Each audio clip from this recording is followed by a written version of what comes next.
দেশ সবার আগে, তারপর সব কিছু। যে স্পোর্টস হোক, এন্টারটেনমেন্ট হোক, হোয়াট এভার ইট ইজ, এটা তার সবার আগে দেশ এবং সব থেকে আগে হচ্ছে মানুষের জীবন।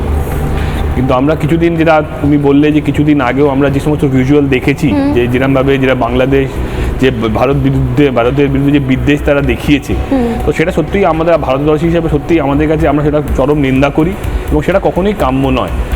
আর দ্বিতীয় কথা যেটা, এই প্রসঙ্গে মুস্তাফিজ প্রসঙ্গে আসি, এবং এখানে স্পোর্টস আর এই যে জিনিসটা, এই দুটো একটু আমাদের আলাদাভাবে ভাবাটা আমার মনে হয় খুব বেশি প্রয়োজন। তার একটাই কারণ হচ্ছে যে আজকে Mustafizur Rahman as a cricketer আমরা তাকে বিশ্লেষণ করতে চাই অ্যাজ আ, মানে how important he is on the basis of any side. একটা টিম যখন কাউকে পিক করে তখন সে কিন্তু তার রিলিজন বা সে কি এগুলো দেখে না, সে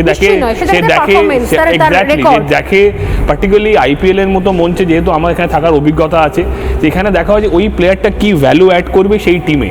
আর একটা জিনিস এখানে বারবার করে আমার মনে হয় খুব বলে রাখা ভালো, যেখানে একটা জিনিস যে যখন আইপিএলের যখন অকশনটা হচ্ছে এবং সেই অকশানে কিন্তু তখন কিন্তু এই ভারত এবং বাংলাদেশের মধ্যে এখন যে অভ্যন্তরীণ টেনশনটা চলছে, তখন কিন্তু সেটা এই মাত্রায় পৌঁছয়নি।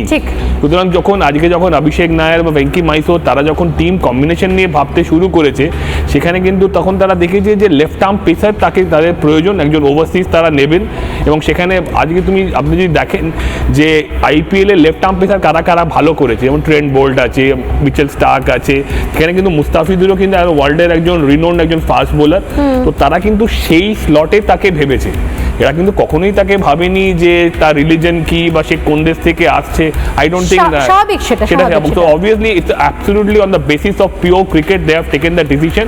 আর আজকে যখন এই ডিসিশনটা যখন বিসিসিআই নিয়েছে, আই থিঙ্ক সেটা বিসিসিআই আমি ধন্যবাদ জানাই, কুর্নিশ জানাই, কারণ এটা হচ্ছে সবার, মানে দে হ্যাভ টেকেন দেশ as a priority, not cricket. তো অবভিয়াসলি